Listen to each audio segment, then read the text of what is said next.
con Alfredo Guruceta. Doctor, buenas noches. Buenas noches, Alfredo. ¿Cómo está? Va? ¿Anda bien? Muy bien.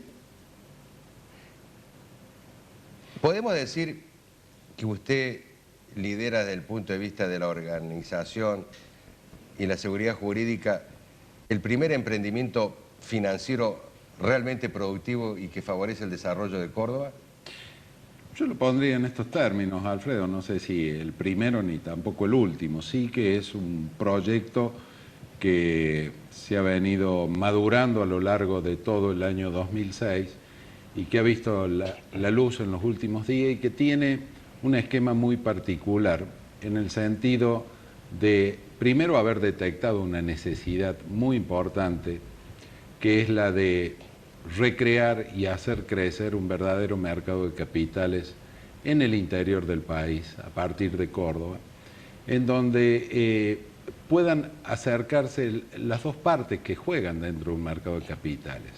Por un lado, aquel que tiene un proyecto productivo, un proyecto que necesita financiamiento, y por otro lado el inversor que está necesitando colocar sus fondos y obtener una rentabilidad.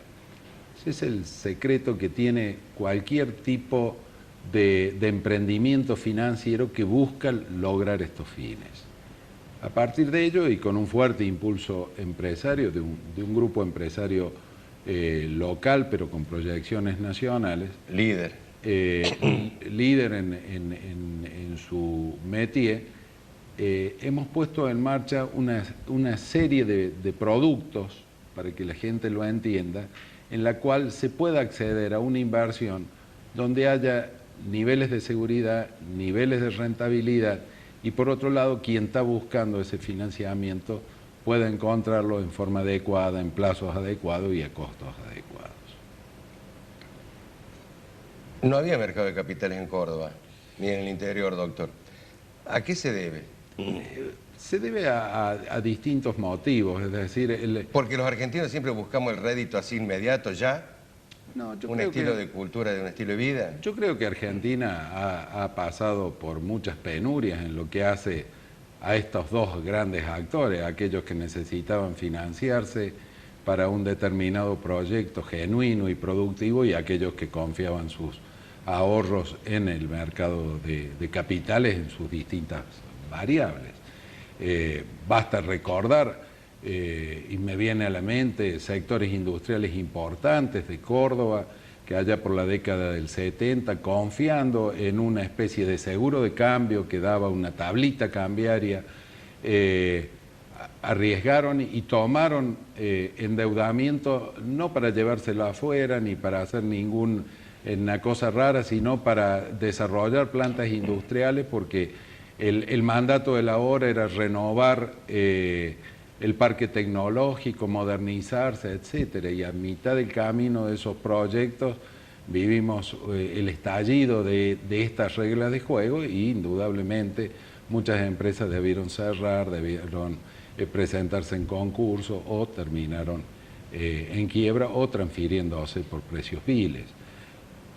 También es larga la historia y no vale la pena repetirla acá porque estaríamos todo el programa de los cíclicos o de las cíclicas confiscaciones en donde el Estado no ha sido inocente, al contrario, ha sido un actor preponderante de los ahorros de la gente. Entonces, creo que esto influye decisivamente en la conformación de un mercado de capitales y es de esperar que en una Argentina que está mostrando signos de recuperación, signos de crecimiento y que esperamos que esto sea acompañado con políticas que lo hagan sustentable en el mediano y largo plazo, pueda haber allí activamente un mercado de capitales desde el interior del país, que yo creo que el interior del país un poco siempre ha jugado el rol de poner los dineros al servicio de proyectos que no se desarrollan en el interior del país. Entonces se absorben fondos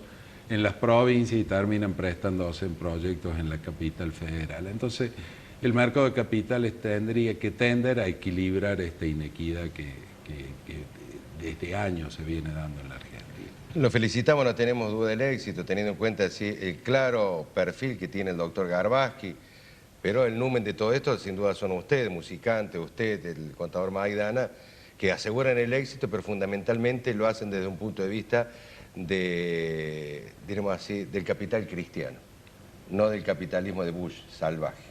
Sí, acá hay Eso es lo acá hay importante para nosotros como comunidad, es lo que quiero destacar, doctor. Bueno, yo le agradezco los conceptos y yo creo que lo que hay que ver, que esta experiencia viene a poner muy claro que la sinergia entre empresarios decididos, entre profesionales, conocedores de determinadas especialidades, pueden conjugarse y trabajar para este tipo de desarrollos. A ver, Cecilia dice, su sensibilidad lo hace diferente del resto del periodismo, no pierda esa virtud, gracias querida. Ana María manifiesta, la justicia no existe, solo Dios es justo. Los hombres no conocen la imparcialidad, son totalmente parciales para los ricos y para los poderosos. Oscar dice, y los cheques de la fiscal encima le dan un crédito para que los pueda levantar. Sí, es una vergüenza, ¿qué quiere que le diga? La justicia y los periodistas son los culpables de nuestra situación. Los jueces deberían demostrar su honestidad y capacidad, dice Clara. La infracción es innegable, pero el aumento en los presupuestos municipal y provincial se debe a la incapacidad y corruptela de los gobiernos, dice Sergio. Los mismos sectores que hoy ganan y marcan el crecimiento del país son los que generan inflación, maniobrando los precios, dice Aldo. Bueno, doctor, esclarezcanos, ¿a qué se debe ese incremento notorio, tremendo en los presupuestos provinciales y municipal? 800 y pico el municipal y más de 6.000 el provincial. Bueno, yo creo que en primer lugar hay que tener muy claro que el presupuesto tiene dos grandes capítulos. Por un lado, ingresos y los egresos. ingresos y por otro lado los egresos. Y en los egresos hay que ver a qué se destina. O sea, cuáles son las partidas que se atienden.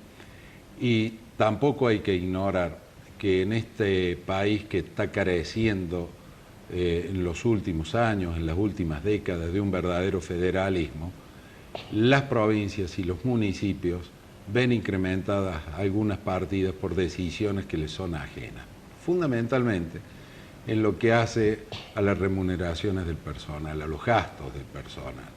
En este aspecto no es que sea injusto el reclamo de mejoras salariales, pero mal puede un gobernador o un intendente negarse a otorgarla en la misma proporción que la otorga la nación, con una desigualdad de las reglas de juego muy marcada. Es cierto. Es decir, la nación cuenta con recursos y un sistema tributario totalmente distorsivo, en donde hay impuestos que tienen un crecimiento recaudatorio muy importante, fundamentalmente todos los impuestos al comercio exterior, lo que se conoce como retenciones, que no coparticipa. Y al no coparticiparlo, esto le da un plafón para incrementar el gasto público importante y prácticamente se lo está imponiendo a los gobernadores y a los intendentes. Es decir, se dan este incremento en los presupuestos vía recaudatoria, ¿no es entonces por el incremento de la actividad económica o es inflacionario? ¿Cuánto tiene inflacionario, por ejemplo, el presupuesto municipal de Córdoba y el provincial? No, las pautas inflacionarias en la confección de todo presupuesto deben ser tenidas en cuenta. Es decir, cuando el Estado Nacional estima que la inflación va a ser para el ejercicio por el cual está presupuestando, por ejemplo, del orden del 12%, bueno, las partidas se inflatan en esa misma proporción. Pero a su vez hay otras partidas que a lo mejor hay una decisión muy fuerte de encarar obra pública y se ve reflejado en las partidas presupuestarias. Pero yo creo que esta distorsión que es marcada en materia de la administración de los recursos públicos debe ser subsanada en forma casi inmediata, es decir, con una reforma tributaria, con una reforma en el régimen de coparticipación de impuestos, pues si no los gobernadores y los intendentes pasan a ser meros administradores de lo que la voluntad política del poder central de turno les quiere conceder. Y eso creo que es muy injusto y porque establece distintas categorías de ciudadanos. Doctor, entre las retenciones y el impuesto al cheque, ¿superan los 10.000 millones de dólares? Claro, tenemos un monto muy importante de recaudación. Ahí está la clave, en estos dos impuestos. Hemos visto días pasados que el impuesto al cheque lejos, o el impuesto a los débitos y créditos bancarios, lejos de tener un horizonte de ser eliminado, ha sido renovado por el propio Congreso sin mayor discusión. Entonces, este tipo de tributos en manos del poder central y sin un régimen de coparticipación, es muy difícil que subsanen precisamente las distorsiones que nosotros estábamos señalando. O sea que Córdoba aporta con su producción agropecuaria una cifra muy importante al presupuesto nacional vía retenciones, y después hay que ver si el gobernador tiene un buen acuerdo político con el presidente o no, y si el presidente está dispuesto a darle o no financiamiento o los recursos para hacer, por ejemplo, una obra tan importante que ya va a equiparar al récord de la Biblioteca Nacional como es la autopista Córdoba-Rosario. Doctor, estuvo en Córdoba el exministro Labaña. Así rápidamente me dijeron de que se definió por no fortalecer el Mercosur. ¿Usted está de acuerdo con fortalecer el Mercosur? Yo creo que tenemos que ser muy claros. El Mercosur es una herramienta muy importante que en el momento en que fue diseñada tenía un futuro muy promisorio. Hoy el Mercosur no existe. Es decir, el Mercosur hoy está más dedicado a cuestiones de tipo político que cuestiones de integración de los pueblos y de integración económica. ¿Cuál fue el principal problema que llevó a esta situación? La falta de institucionalización, es decir, la falta de armonización institucional entre los países miembros. Entonces, cuando Brasil decidía algún tipo de medida económica que afectaba a Argentina, Argentina respondía con otro tipo de medida que le perjudicara a Brasil, y si no intervenían ambos presidentes, el problema no se solucionaba. Entonces, acá hay una simetría muy grande entre los integrantes del Mercosur, hay conflictos muy profundos y que se están profundizando, por ejemplo, entre Uruguay y la Argentina.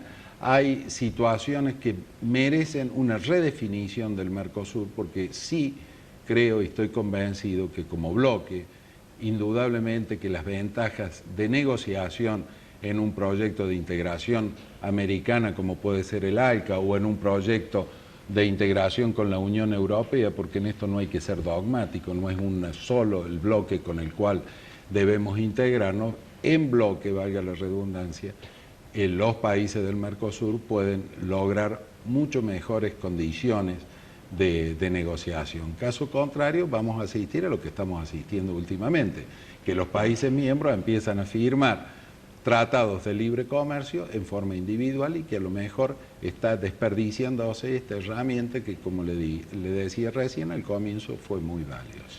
Las asimetrías siempre son desfavorables para la Argentina, es decir, nosotros exportamos productos agropecuarios y Brasil nos industrializa a nosotros. No, no siempre, depende qué sector y qué producto, y depende también... Electrodomésticos nos han llenado. Bueno, pero también depende del grado de inteligencia con que se encaren las negociaciones. Es decir, en materia de comercio internacional, por ahí uno ve que Argentina va con un discurso de tipo generalista donde se agota su demanda. Pedirle a Europa y a Estados Unidos que elimine los subsidios.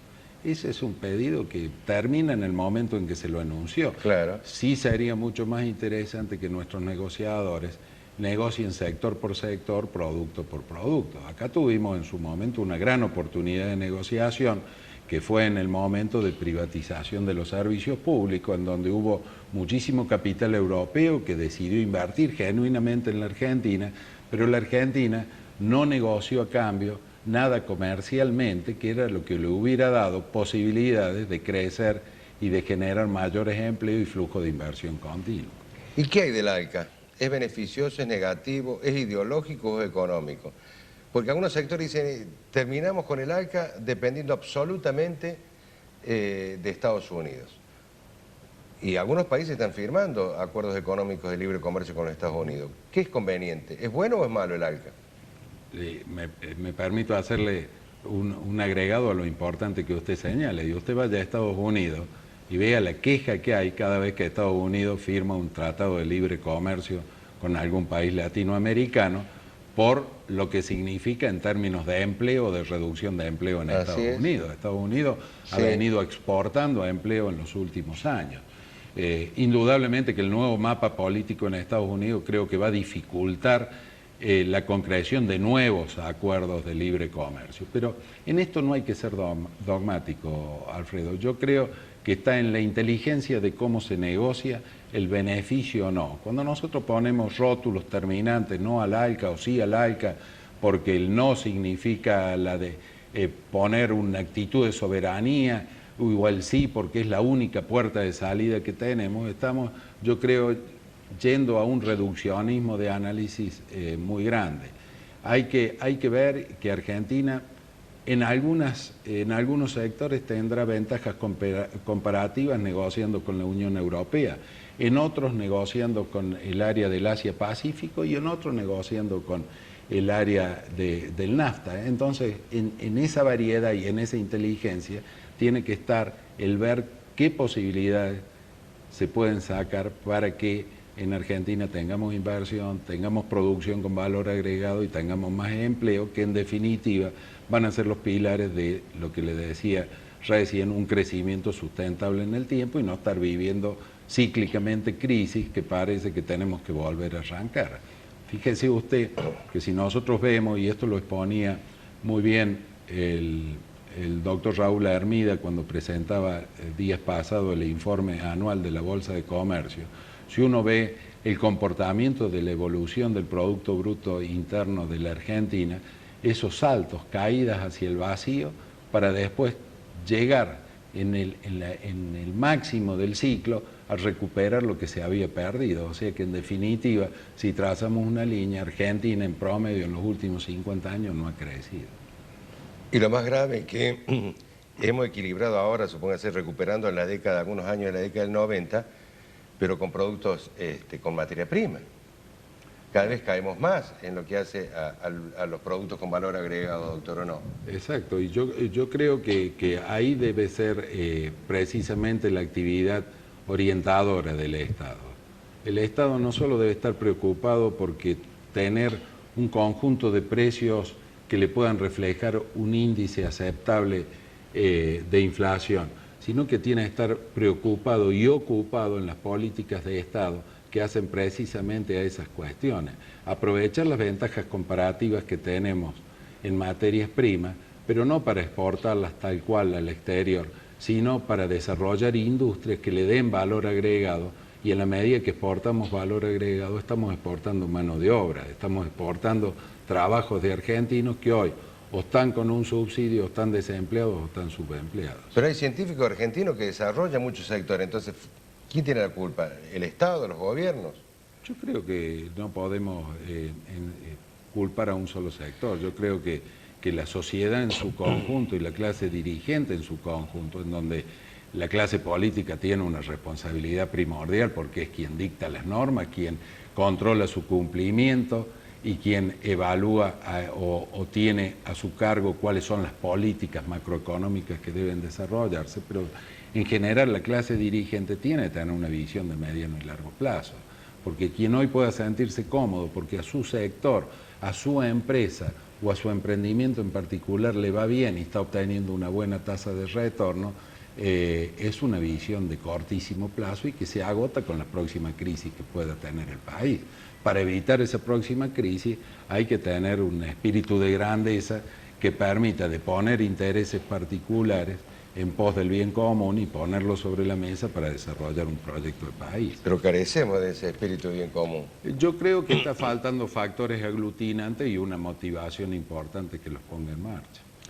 Gustavo Monserrat manifiesta, las asimetrías son tan grandes que no es posible que el Mercosur pueda sobrevivir, que es lo que usted manifestaba. Bueno, pero esto sí, en la medida que los países miembros del Mercosur institucionalicen su funcionamiento, es decir, institucionalizar, ¿qué significa? Que haya organismos supranacionales que tomen en sus manos la definición de política, la definición de esquemas de negociación con los otros bloques económicos y también un tribunal arbitral que solucione los diferendos, pues si no el desgaste es tremendo. Entonces, cuando surge un problema como el de las pasteras de Uruguay, si además tenemos que estar en ronda de negociación económica en donde los únicos que pueden solucionarlo son los presidentes persona a persona, es muy difícil avanzar. Entonces yo creo que el principal fracaso del Mercosur, a pesar del fuerte impulso que se le dio en su momento, ha sido no haber llegado al nivel de institucionalización. El nivel de institucionalización hubiera permitido coordinar políticas macroeconómicas para no estar Brasil dependiendo de cuál es el tipo de cambio de la Argentina y Argentina dependiendo de cuál es el tipo de cambio de Brasil. Entonces eso ha provocado un reduccionismo del funcionamiento del Mercosur, sumado a estas cuestiones políticas que le señalaba recién, que lo tornan meramente declamativo. ¿Son sensibles los economistas en la Argentina? Yo creo que el economista, Yo el médico, el abogado... Yo pienso en López Murphy, me parece que si pienso en Cavallo digo que ya no tienen corazón.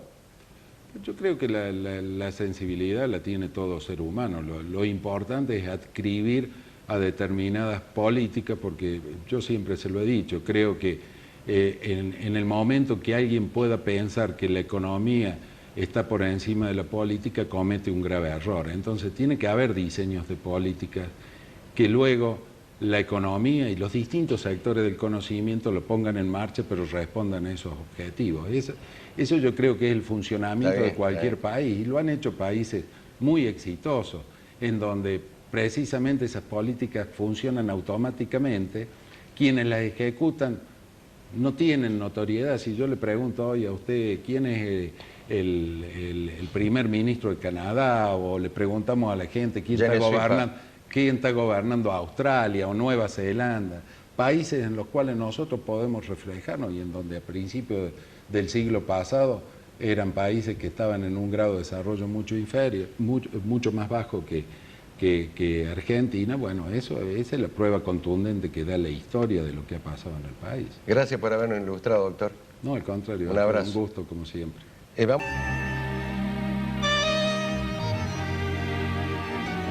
Claro. Argentina cierra el año 2006 con números absolutamente favorables desde todo punto de vista, lo que de alguna manera marca esta continuidad de hace aproximadamente 4 años que se vienen sucediendo desde todos los ángulos y desde todas las aristas en las que usted pueda analizar la economía, salvo hechos puntuales, como hemos desarrollado en este programa, el tema de la distribución de la riqueza, la ausencia de algún criterio de austeridad con respecto al gasto público, pero vamos a dejar en manos de analistas precisamente la comprensión o no de lo que ocurrió en el año 2006 y qué se espera para el 2007. En primer término vamos a desarrollar esto con el doctor Héctor Paglia, un destacado economista de Córdoba y del país, para ver cuál es su opinión en este sentido. ¿Cómo te va, Héctor? ¿Qué tal, Blanco? ¿Cómo andas? ¿Qué tal? ¿Cómo estás, Ricardo? ¿Todo bien? Bien. Todo bien. Primera impresión, ¿cómo cerramos? Bueno, la primera impresión coincide con lo que usted bien señalaba, es decir, holgados números y generosos números en la macroeconomía, con aristas que definen cuáles son las asignaturas pendientes y que abren precisamente el debate frente a los interrogantes de la sustentabilidad al mediano y largo plazo que tiene este fuerte crecimiento que ha venido experimentando Argentina. Yo le agregaría un factor muy importante a lo que usted señalaba al comienzo, que es el aspecto institucional. Es decir, la institucionalidad es la que en definitiva hace grande a los países, es la que le da proyección de futuro, y eso todavía en Argentina queda un camino muy largo por recorrer. En ese marco, Héctor, la pregunta es, porque muchas veces lo hemos analizado con Alfredo, si es sustentable un país sin un plan en mediano y largo plazo, si ese plan lo tiene, si se ve, si se avisora, si se percibe, Y en consecuencia, si no existe, ¿cuáles son las predicciones de cara al futuro? Bueno, daría la impresión que en esto habría que ponerlo en términos de prioridades. Parecería que el gobierno prioriza aquellas cuestiones de coyuntura, aquellas cuestiones que son mala noticia en los diarios y a la cual dedica esfuerzos muy grandes para tratar de encarrilar ese tipo de situaciones. Si nosotros nos preguntamos si se visualiza una masa crítica trabajando en políticas de Estado de mediano y largo plazo, o están muy bien escondidos quienes están trabajando en esto, o realmente no existe. Entonces, estas son las cuestiones y los desafíos que creo que el 2007 va a poner en el ámbito interno, con también un panorama internacional que empieza, digamos, a no ser tan benigno como lo ha sido en los últimos años para la Argentina.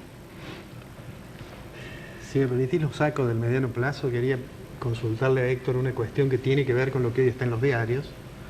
Después de bastante tiempo, bueno, la Corte falló sobre el tema de la especificación, ya se conocen los rasgos fundamentales de ese fallo, y quería pedirle una opinión sobre esta decisión, no en términos de la solidez jurídica, sino en términos de, visto de la perspectiva de la economía y de lo que significa el fallo, si es que significa algo.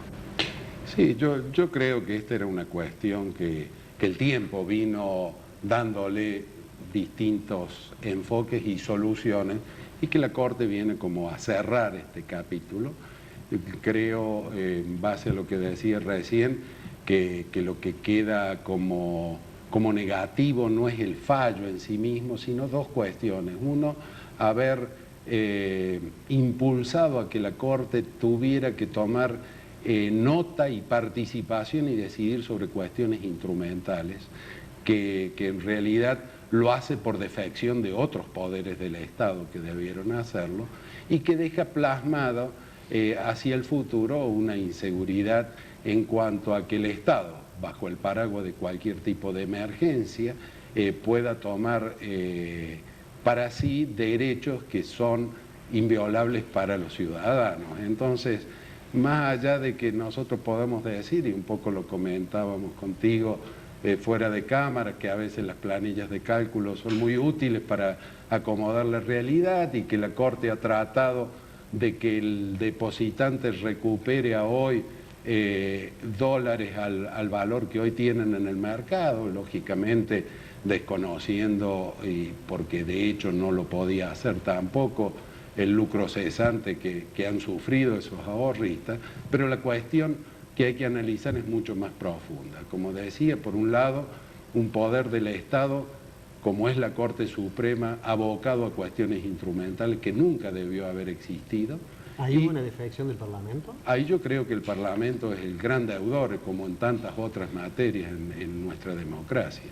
Entonces la Corte ha tenido que venir a cubrir eso, porque si no, esto no tenía fin en ningún momento. Y por otro lado, el mensaje, es decir, salvo, hay que verlo al fallo, todavía no está completo, salvo Argibay, que hace algún tipo de referencia muy tímida a lo que es la seguridad jurídica, bueno, se cierra un capítulo en el cual los contratos y los derechos fueron violados sistemáticamente.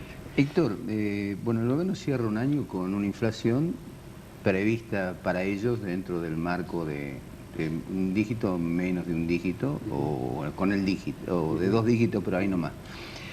Control de precios, digamos, de alguna manera sirvió para que pudieran contener, valga la redundancia, la espiral que puede haberse producido, haberse sincerado concretamente el tema precios. Ahora, ¿hasta cuándo el gobierno puede seguir con el control de precios?